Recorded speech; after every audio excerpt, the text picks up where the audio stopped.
ہمارے لیڈروں نے کام پکڑ رکھا، وہ حکومت کے نام پہ کبھی مسلمانوں کو SIR سے ڈرا رہے، کبھی وقف بل کے نام سے ڈرا رہے، کبھی ووٹیں کٹنے کے نام سے ڈرا رہے، اور ڈرانے کا دھندا شروع کر رکھا۔ اللہ اکبر،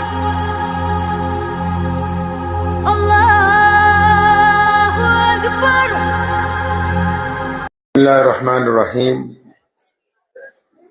شروع اللہ کے نام سے جو بڑا مہربان اور نہایت ہی رحم کرنے والا ہے۔ تمام حضرات درود پاک پڑھ لیجیے۔ اللہم صلی علی محمد وعلی آل محمد کما صلیت علی ابراہیم وعلی آل ابراہیم انک حمید مجید۔ اللہم بارک علی محمد وعلی آل محمد کما بارکت علی ابراہیم وعلی آل ابراہیم انک حمید مجید۔ اللہ کے پیارے نبی جناب محمد صلی اللہ علیہ وسلم جب مدینہ منورہ میں تھے تو ایک جنگ ہوئی ان دنوں میں، اس جنگ کو کہتے ہیں جنگ خندق۔ قصہ یوں ہے کہ صحابہ نے اللہ کے نبی علیہ السلام کو اطلاع دی کہ مکے میں جو دشمن ہیں اسلام کے، وہ اس بار بہت بڑی تعداد میں مدینہ منورہ پہ حملہ کرنا چاہتے ہیں، تو ان کو روکنے کی تدبیر کی جائے۔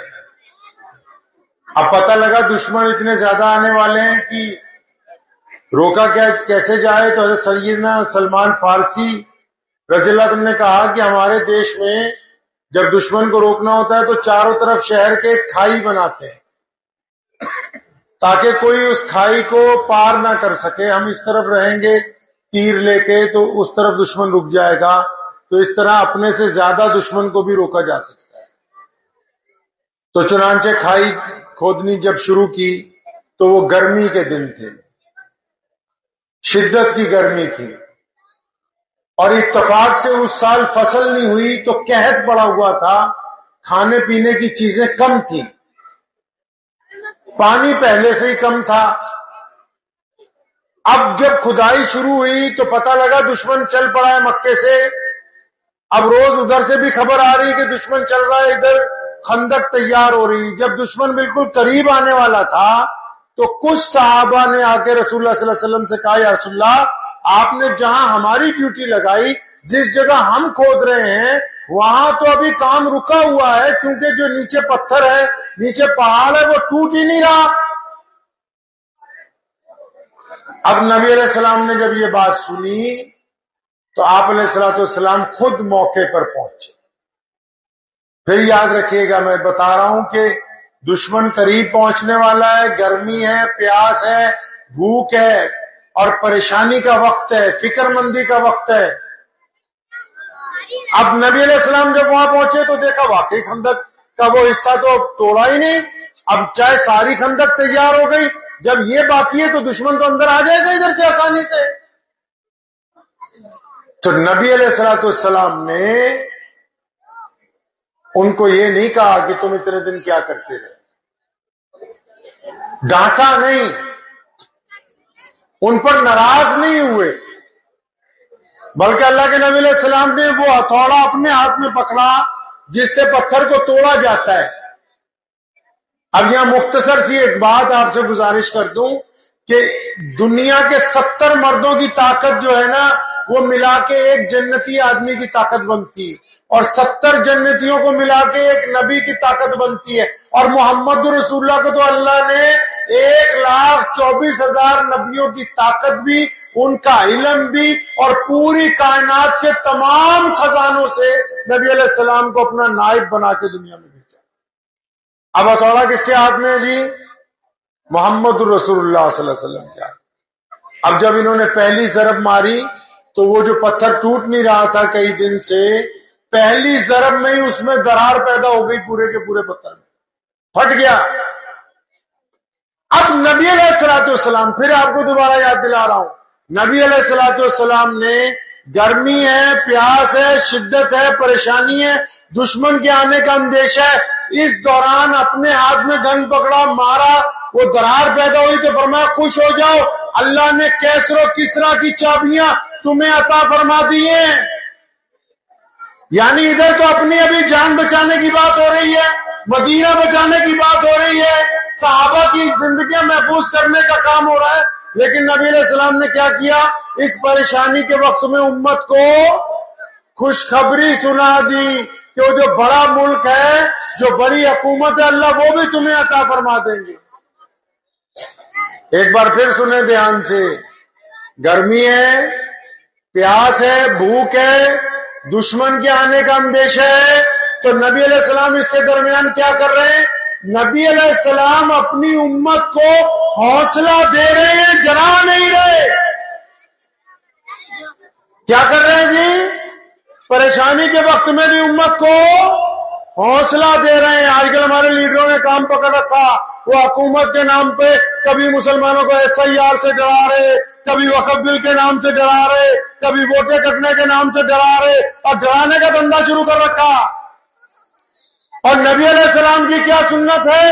پریشانی کے وقت، دکھ کے وقت اور کوئی تکلیف اگر سامنے آ جائے تب بھی محمد رسول اللہ صلی اللہ علیہ وسلم انسانوں کو حوصلہ دیتے ہیں، ان کی ہمت بڑھاتے ہیں، ان کی حوصلہ افزائی کرتے ہیں، ان کو خوشخبریاں سناتے ہیں، ڈراتے نہیں ہیں امت کو، خوف زدہ نہیں کرتے۔ تو اس بات کو اپنے اوپر بھی لے آؤ۔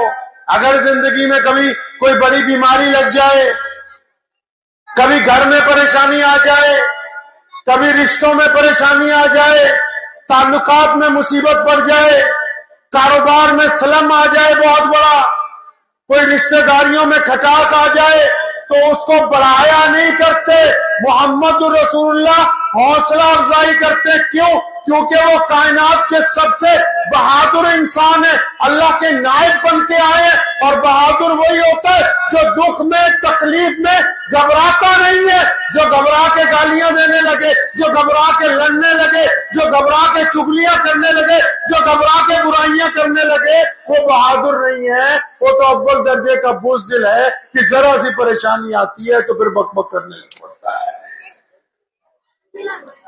بہادری کے ساتھ زندگی گزارنی ہے۔ سیدنا اسماء، سیدنا سمیہ رضی اللہ تعالیٰ عنہ نے ابو جہل کے سامنے کہا تھا کہ اگر تم میری بوٹیاں بھی نوچ لے گا تو محمد رسول اللہ کا کلمہ میرے جسم سے علیحدہ نہیں ہو سکتا۔ اور اسماء بنت ابو بکر رضی اللہ تعالیٰ عنہ نے ابو جہل کے سامنے مار کھانے کے بعد کہا تھا کہ مجھے رسول اللہ صلی اللہ علیہ وسلم کا پتہ معلوم ہے، لیکن رب کعبہ کی قسم تو اگر اسماء کی بوٹیاں بھی نوچ لے تو نبی علیہ الصلوۃ والسلام کا پتہ مجھ سے معلوم نہیں کر سکتا۔ اپنے اندر عشق کو معجزن رکھے، اللہ کے نبی سے تعلق مضبوط ہوگا تو فکر اندیشیاں دور ہوں گی۔ کیا فرماتے ہیں نبی علیہ الصلوۃ والسلام کہ جب تک اللہ نہ چاہے کوئی مصیبت نہیں آ سکتی، اور اگر اللہ چاہے اس کی کوئی مصلحت ہو تو کوئی ہمیں مصیبت اور پریشانی سے بچا نہیں سکتا ہے۔ ایک صحابی ہیں، ایک مختصر سا واقعہ سنا کے آپ کو اپنی بات ختم کرتا ہوں کیونکہ مہمان آئے ہوئے ہیں، مولانا آئے ہوئے ہیں باہر سے۔ سیدنا حذیفہ بن یمان رضی اللہ تعالیٰ عنہ بہت جلیل القدر صحابی ہیں، بہت بڑے غیر مسلم بادشاہ کے ساتھ میٹنگ کرنے کے لیے گئے، ڈائننگ ٹیبل پہ بیٹھے کھانا کھا رہے ہیں۔ بادشاہوں کے رواج تک کرسی میز لگائے جاتے ہیں ہر دور میں۔ حذیفہ بن یمان کھانا کھا رہے ہیں، دو ملکوں کے تعلقات کی بات ہو رہی ہے، خلیفہ کی طرف سے امبیسڈر بنا کے بھیجے گئے ہیں۔ اب کھانا کھاتے کھاتے اچانک روٹی کا ایک ٹکڑا زمین پر گر گیا۔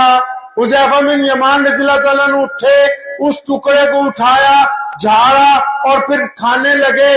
پیے نے کہا جو ان کا پیے کا ساتھ میں کہ حضرت یہ کیا کرتے ہو، بڑی بے عزتی کی بات ہے، یہ سامنے بادشاہ کیا سمجھے گا؟ اور فرمایا تو مجھے بادشاہ کی فکر بتا رہا ہے، میں تو محمد رسول اللہ صلی اللہ علیہ وسلم کے فرمان کا پابند ہوں۔ میرے نبی نے کہا کہ اگر کوئی کھانے کی چیز گر جائے اور اس کو صاف کر کے کھایا جا سکتا ہے تو اس کو استعمال میں لاؤ۔ میں اپنے نبی کو خاطر میں لاتا ہوں، دشمن کو خاطر کے اندر نہیں لاتا۔ اس لیے سنتوں پہ چلتے ہوئے لوگوں کو نہ دیکھیں، دین پر چلتے ہوئے لوگوں کو نہ دیکھیں، اپنے کو دیکھیں اور نبی علیہ الصلوۃ والسلام کی ذات مبارکہ کا حکم مانیں۔ کریں گے انشاءاللہ؟ کریں انشاءاللہ؟ اپنے آپ سے ابتدا کرنی ہے، اور دعا کیجئے پھر کبھی وقت آئے گا اطمینان سے آپ کے ساتھ باتیں ہوں گی. اللہ نے چاہا ابھی آج جو ہمارے مہمان آئے